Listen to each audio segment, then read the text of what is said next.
Hi guys, so for today's video is nandito na naman po tayo sa ating farm na binubuo, and tayo po ay magpapakain ngayon. And habang tayo po ay nagpapakain mga ka-agri, ay gusto ko na rin pong pag-usapan natin itong nauuso ngayon or nagre-trend na bagong breed ng manok.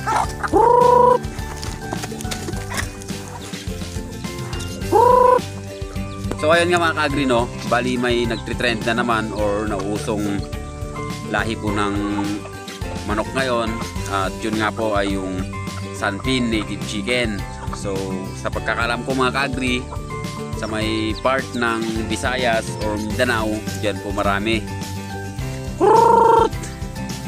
And nakikita po natin ngayon sa mga social medias mga ka-agri, sa mga pinupost ng or ina-upload ng ating mga kasamahan na agri-vlogger. So yun po talagang sumisikat ngayon or nagtre-trend na lahi ng manok. So hindi po natin alam kung bakit, pero yun po yung mga madalas na lumalabas sa kanilang video ngayon.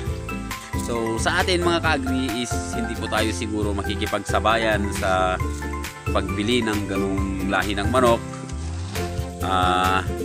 Mag-stick na lang po siguro tayo dito sa ating mga native na manok, dahil nga sa kung makikipagsabayan na naman po tayo mga ka-agri gaya po ng nangyari noon sa mga heritage chickens. So tawagin lang po natin yung iba.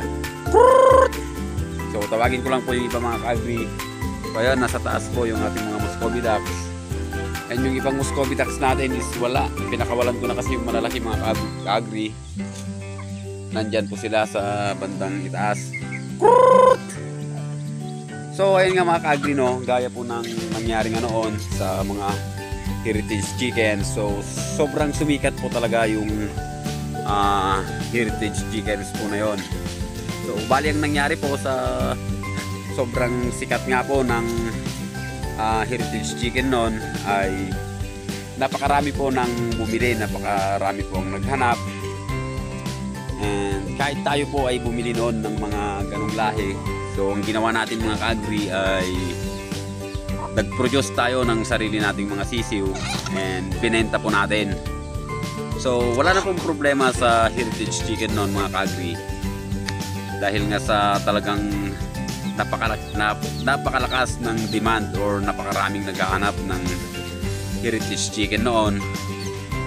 So nakabenta po tayo.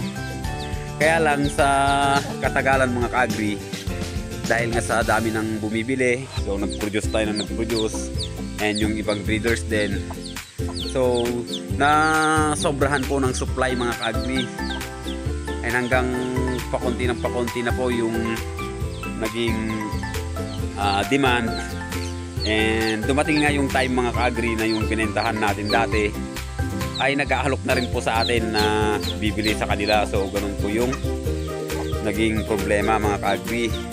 So sa ibang lugar siguro mga ka-agri ay okay pa naman ang heritage chickens, marami pa sigurong naghahanap. Pero dito po sa aming area mga ka-agri is halos wala na po mga ka-agri. And kaya mag-stick po tayo sa native mga ka-agri na manok, dahil nga sa lagi pong may demand sa akin yung mga ka-agri. So hindi ko lang po alam sa iba, pero sa akin mga ka-agri is napakalakas po ng demand ng native. So tayo po ay sumusuko na lang, wala na tayong maibigay na manok, dahil nga po sa tuloy-tuloy po yung pangangailangan ng native na manok, kinakarni po mga ka-agri. And ito nga pala mga ka-agri yung ginagawa nating paitlugan ng ating mga alagang pato. So hindi pa po natapos, bali papakuan pa natin yung yero para hindi naman gumagalaw, and papatungan pa po natin yung kahoy sa baba para tumaas pa ng konti, at tatambakan pa po natin yan ng lupa para maging sigurado na hindi abutin ng tubig. So nilagyan ko po ng yero mga ka-agri para yung ibang manok kasi natin is dyan dumadapo sa may taas, para yung droppings naman nila is hindi direct na mahulog sa kanilang paitlugan. So kung maitlog po doon is madudumihan mga ka-agri. So napakarami na sana nating Muscovy ducks mga ka-agri, dahil nga dun sa kabila dati napakarami nating itlog na nabasa. So yun po yung iiwasan natin ngayon dito sa ating bagong area. And ayun, mayroon tayong bad news, dahil nga itong ating rooster na Huluano, so ayan po siya, bugbog po siya mga ka-agri, dahil nga sa nag-away po yata sila ng ating so buti naman kumakain siya mga ka-agri. Nag-away po sila ng ating lalaking Muscovy ducks, yung pato natin.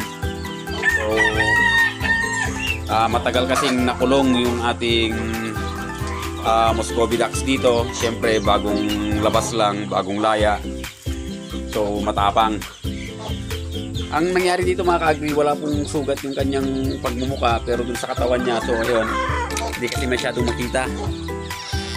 Dun sa pangangatawan niya mga ka-agri, ang daming sugat hanggang dun sa may likod saka sa paa. So matapang talaga yung ating Muscovy ducks na bagong laya. So pakainin din natin kung ano. And kahapon pala mga ka-agri, no, dinala na rin po natin dito yung ating mga panabong na manok. At itong itim is iniwalay ko muna siya dahil nga sa natatakot po sa isang inahin natin. Ang nangyayari po is lagi lang po siyang nasa dapuan. Saka lang po siya makakain pag umakyat din po yung isang inahin natin. So ang gagawin muna natin mga ka-agri is yung isa muna ang papalahian natin, and pagkatapos siguro saka natin ito isasalang. So para makapag-produce tayo mga ka-agri. So useless kasi mga ka-agri na nandun siya, is lagi naman siyang nasa taas ng dapuan. So hindi rin po siya makakastahan ng ating rooster. So tingnan nyo po itong ating mga ano dito ngayon mga ka-agri, itong mga game fowl na binibreed. So kahapon is bumili po tayo ng ipa. So ayan, may ipa na siya. And dinala ko na rin kahapon itong ating mga panabong. So kung makikita nyo is gumanda yung ating rooster dahil nga sa nakapagpalit na po siya ng kanyang balahibo. So akala natin nung una mga ka-agri maliit po siya, tsaka yung inahin. So nagulat ako is hindi naman pala, dahil tinabi natin yung isang inahin natin, yung itim, sinama natin. Is maganda pala yung sukat niya mga ka-agri. At siguro nasanay lang po tayo sa ating mga heritage chickens na alaga noon na malalaki. Kaya ang tingin siguro natin mga ka-agri sa ito yung mga feeds na ginagamit natin. Ang tingin siguro natin sa mga manok natin is maliliit, dahil nga yung size talaga ng heritage is sobrang, hindi naman sobra, or talagang hindi natin may pagkakaila na malayo po yung size ng heritage chicken. So malalaki po talaga, at yun, matataba. So pakainin lang natin tong 6 na sisiw natin dito.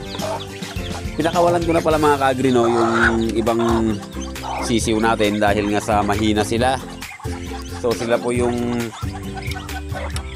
nabasa noon or naanuhan ng bagyo, yung nandito po dati. Mahina sila mga ka-agri, kaya po pinakawalan natin, baka makarecover. So ang gusto kasi natin mangyari dito mga ka-agri ay bawasan natin yung paggamit ng antibiotics or mga gamot. So makukulit talaga itong mga Muscovy duck mga ka-agri, no? Kanina pa natin pinakain yung mga yan, kaya lang parang hindi sila nabubusog. And ito mga ka-agri, nilipat ko na rin dito. So 13 heads na po sila. So may 5 po tayong naging mortality, pero okay na po yun mga ka-agri sa 13 heads na natira. Kasi expected ko po noon nung kakatapos ng bagyo ay konti lang po yung mabubuhay sa kanila, pero sawa naman ng Diyos is may 15 na or 13 tayong natira. So ayan nga mga ka-agri, no, hindi po tayo makikipagsabayan sa nagtitrend na lahi ng manok ngayon, dahil nga ayaw nating maulit yung nangyari noon na makikipagsabayan tayo, tapos pagdating ng araw or panahon is mawawalan na naman po tayo ng market.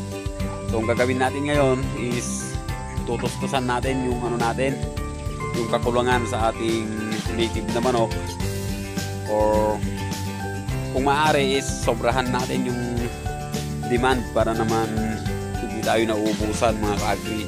So okay na po ako sa native na manok. Sa ngayon mga ka-agri, native na manok po muna. Dahil nga sa may binabalak po tayo ditong ibang breed na manok na dadalhin is, so yun po ang gagawa natin ng video sa susunod mga ka-agri, yung isang breed na manok na dadalhin po natin dito or alagaan natin dito sa farm. So hanggang dito lang muna ngayon mga ka-agri, and see you next video.